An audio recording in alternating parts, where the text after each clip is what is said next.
इंद्र देवताओं का राजा बहुत घमंडी था। एक दिन उसका सामना दुर्वासा ऋषि से हुआ, जो अपने तेज स्वभाव के लिए जाने जाते थे। दुर्वासा ने इंद्र को स्वर्ग के फूलों की एक माला दी, जो देवताओं का आशीर्वाद थी। इंद्र अपने ईगो में अंधा लापरवाही से माला को अपने हाथी की सूंड पर डाल दिया।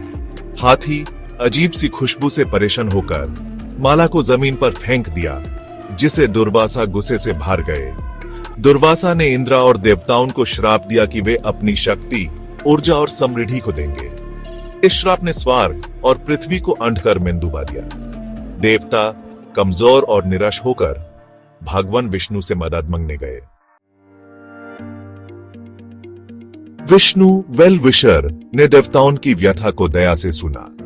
उन्होंने उन्हें समुद्र मंथन करने की सलाह दी, ताकि अमृत, अमरता का अमृत प्राप्त हो सके। लेकिन विशाल समुद्र मंथन के लिए बहुत शक्ति और सहयोग की जरूरत थी। विष्णु ने देवताओं को अपने प्रतियोगियों असुरों से मदद लेने का सुझाव दिया और अमृत को बांटने का वादा किया। असुरा अमरता के लिए उत्सुक मान गए। साथ मिलकर देवता और असुरों ने इस महान काम को शुरू किया। विष्णु ने उन्हें मंदर पर्वत को चर्निंग रोड और वसुकी, नागराज को रस्सी के रूप में इस्तेमाल करने का निर्देश दिया। क्षीर सागर का मंथन शुरू हुआ।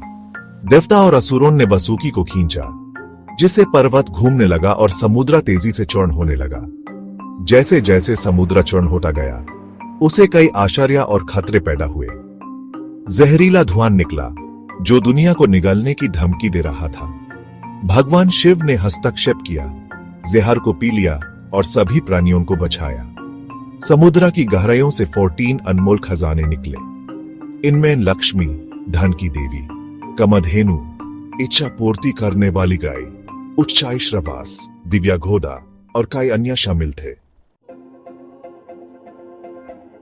अंत में धनवंतारी देवताओं के वैद्य अमृत का कलश लेकर समुद्र से निकले। असुरा लोभ से प्रेरित होकर अमृत छीनकर भाग गए। देवता और असुरों के बीच युद्ध हुआ।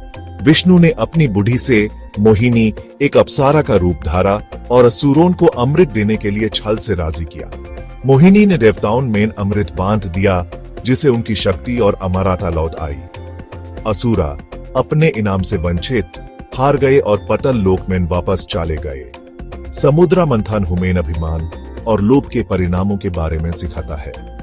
ये बड़े लक्ष्य के लिए प्रतियोगियों के साथ भी सहयोग के महत्व पर जोर देता है। समुद्र मंथन हमारे अपने मन के मंथन का प्रतीक है, जहां अच्छे और बुरे दोनों रहते हैं।